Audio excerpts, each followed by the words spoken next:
और कृष्ण चले गए। श्याम सुंदर प्रेम भूमि से कर्म भूमि चले गए। अक्रूर जी उन्हें मथुरा ले गए। ब्रज की गलियां सूनी हो गईं, गोप गोपियों के मुख मलिन, पशु पक्षी उदास। बचपन का नटखटपन, किशोर मन की उमंग, जीवन का उत्साह, कृष्ण सब साथ ले गए। फूलों से लदे वृक्ष श्रीहीन हो गए। जीवन के कार्य व्यापार तो अब भी होते, किंतु यंत्रवत। शरीर अपना काम कर रहा था, मन अपना।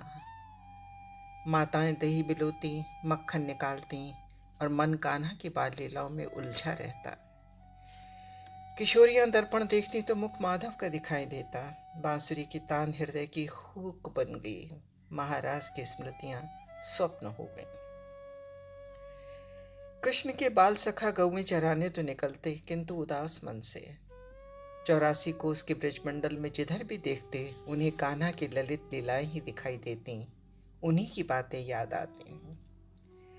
उनका हंसना, उनका नाचना गाना, गोप गोपियों को रिझाना, दही मक्खन खिलाना, विहार वन में जल क्रीड़ा करना, इन सब की स्मृति मन को कचोटती।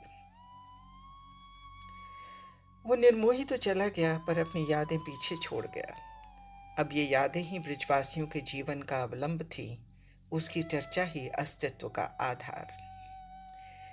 ये कुसुम सरोवर, जहां श्याम सुंदर ने अपने हाथों से श्री जी का श्रृंगार किया, ये गोवर्धन जिसे कृष्ण ने 7 दिन तक उंगली पर उठाए रखा, ये चंद्र सरोवर, रास में चंद्रमा यहीं 6 महीने तक ठहरा रहा था। ये बिछुआवन है, जहां गहरे जल में गोता लगाकर कृष्ण श्री जी का बिछुआ ढूंढ लाए थे। ये दीर्घपुर है, जहां बाल गोपाल ने नंद बाबा के लिए सारे तीर्थ बुला लिए थे। ये गोपाल कुंड, जहां कान्हा को अपने वस्त्र पहनाकर गोपियों ने हंसी ठिठोली की थी। ये देह कुंड, ये दोहनी कुंड और ये प्रेम सरोवर, जहां सदा प्रेम की नदी बहा करती थी। आज सब कुछ सूख गया है। तन मन यौवन की सारी सरसता विलुप्त हो गई है। तरलता के नाम पर केवल गोपियों की अश्रुधारा है, जो कभी रुकने का नाम ही नहीं लेती। कृष्ण का होना ही पर्व था, उत्सव था, महाआयोजन था।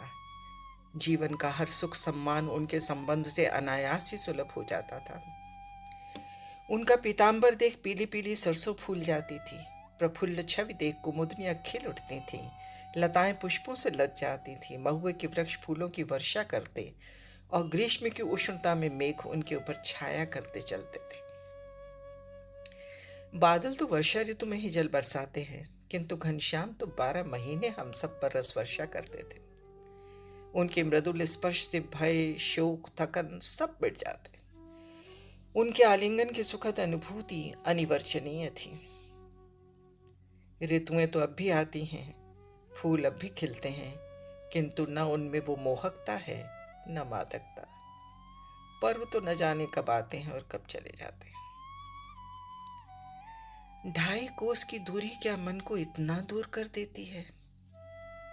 क्या कृष्ण को कभी गोप गोपियों की याद नहीं सताती? क्या कभी प्रिया जी की स्मृति विकल नहीं करती होगी? क्या कान्हा ब्रज को भूल गए? क्यों सरसता का सागर नीरस हो गया? क्या वृंदावन से मथुरा के मार्ग में कोई विस्मरण की नदी बहती है?